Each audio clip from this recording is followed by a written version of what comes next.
What's up guys, Rob here and welcome back to Red Bull Rising. Episode 8 today, and it's the last episode of Season 1. Silverware in the last episode, as you can see on the page in front of us, the Europa League trophy is ours and it's time for an end of season review. So let's get into it. New arrivals, this is a page we've got some good things happened on. Who was named? Antonio Blanco was named signing of the season. I'm not quite sure about that. He only played 16 games. And when you look at these players up here with the higher average ratings and all the goals that were scored, don't quite agree with that. Andre Silva, probably the sign of the season. Maybe Mariba. We'll talk more about him later on because he has been unbelievable. And he's picked up a few awards. So we'll have a look at all those later on.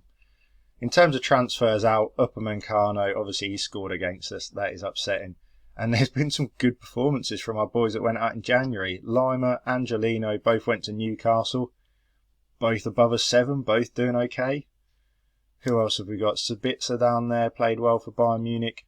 Orban less well for Tottenham, but still decent performances, up near a 7. Konate's not played much at all for Liverpool. And Forsberg only played 6 games once he left us. So I have to say, I'm not too heartbroken about some of the values we got there. We got some serious money in and they didn't exactly show out for other teams. So it starts off with a Europa League review.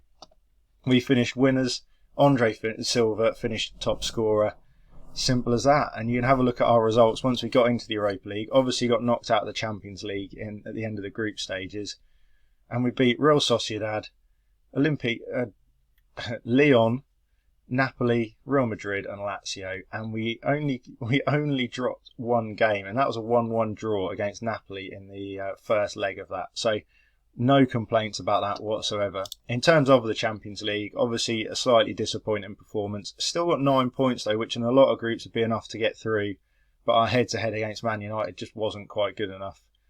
We only beat the bottom team and then come up with a 4-2 win against the top team at the end of the group. So a mixed bag there, plenty to build on next year. And then we move to the Bundesliga, where we disappointingly finished 3rd. We really should have pushed for that 2nd spot, and to be honest, probably should have got it, but we finished with a couple of really poor results. If we scroll down to the bottom, we finished with a draw against Augsburg, who finished 15th, and a draw against Arminia Bielefeld, who are quickly becoming our bogey team. We drew against them, they're down in 13th, so we ended up with not the best results, and we finished 3rd, which is good enough for a Champions League spot, and we were comfortably clear of 4th. So it was a good performance. Obviously the top 2 are going to be difficult to topple. They always are. They're very good sides. So plenty to build on next season. Biggest win, 6-1 against Real Madrid. How that's not the match to remember as well, I'm not quite sure, but okay, we'll go with it. But a 6-1 win against Real Madrid.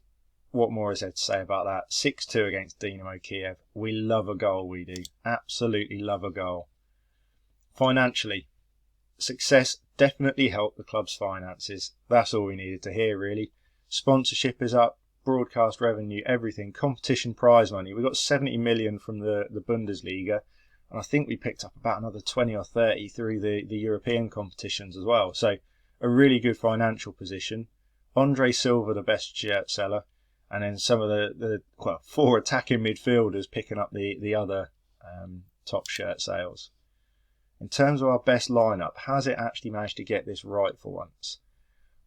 I would say that's not bad, to be honest. It's not bad. The only one missing is probably Blanco in the second half of the season. But in all honesty, it's pretty good. It's much better than it's been in previous years on Football Manager, I have to say. Looking at the goals and the assists, there's the big names are in there. Haidara actually ended up with 7 assists from midfield. I didn't realise that, so fair enough. Well played him. Tyler Adams, he was our substitute star. 23 appearances off the bench for him. So a pretty good team for us, really.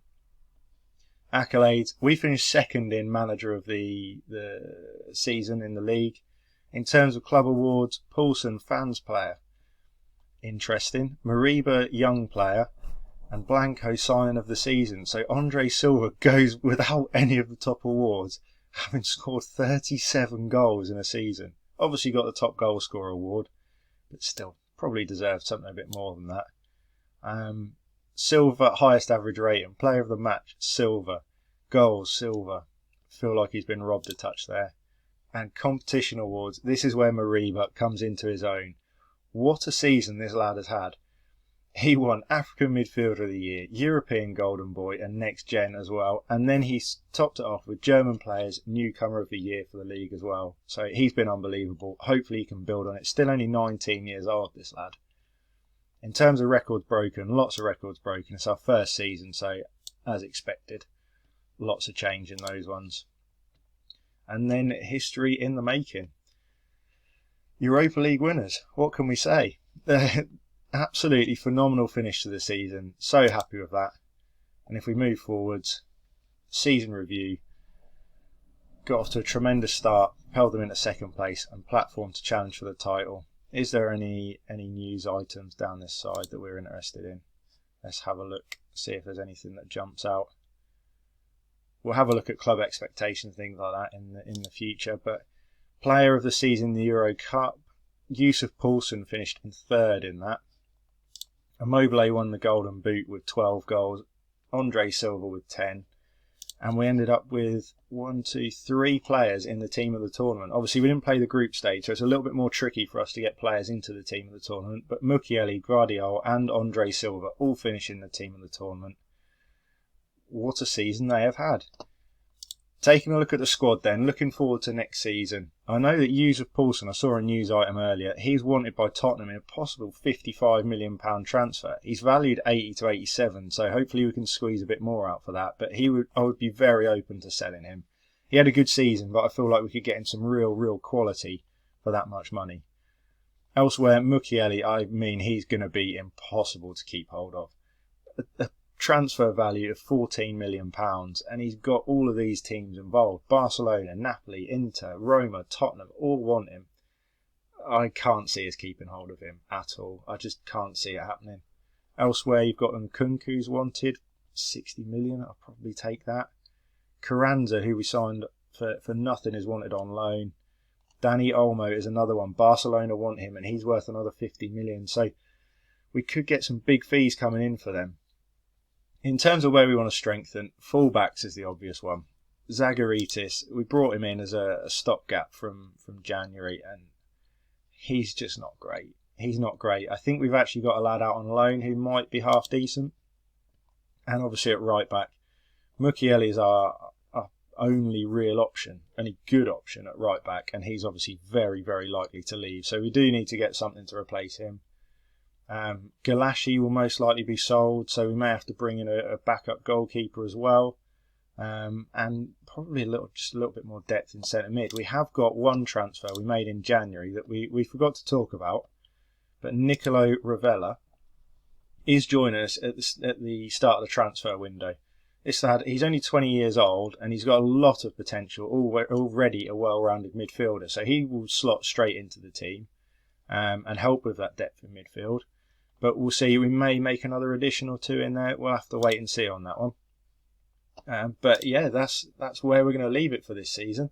So we'll be back. We might do a deadline day special or something at the start of the next season. Get things moving for season 2 of Red Bull Rising. But hopefully you've enjoyed season 1. Give us some feedback down in the comments. Let us know what you've enjoyed, what you think we should do differently next season. And yeah, I will see you all for season 2.